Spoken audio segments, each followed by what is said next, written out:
योजनांची माहिती मतदारांना होण्यासाठी आणि प्रचारासाठी भाजपाद्वारे विविध जाहिराती बनवल्या जात आहेत। सत्य परिस्थिती कथन करणाऱ्या या जाहिराती प्रेक्षकांच्या पसंतीस उतरत असून सोशल मीडियावर चांगल्याच व्हायरल होत आहेत। एका जाहिरातीमध्ये लाडकी बहीण योजनेचा लाभ मिळालेल्या महिलेला काँग्रेस मवियाचे नेते आता चालणार नाही म्हणत योजना बंद पाडायची धमकी देताना दिसतात। या मविया नेत्यांना ती महिला महाराष्ट्रातील विकास कामे बंद पाडणारे हे नेतेच आता चालणार नाहीत असं म्हणत अद्दल घडवते।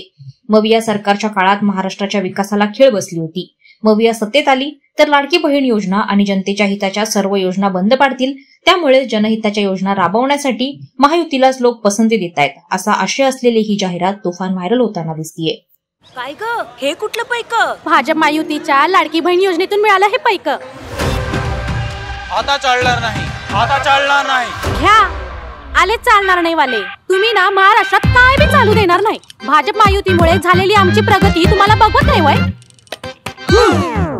आता तुम्ही चालणार नाही। या लोकांनीच लावली वाट, आता फक्त भाजप महायुतीची साथ।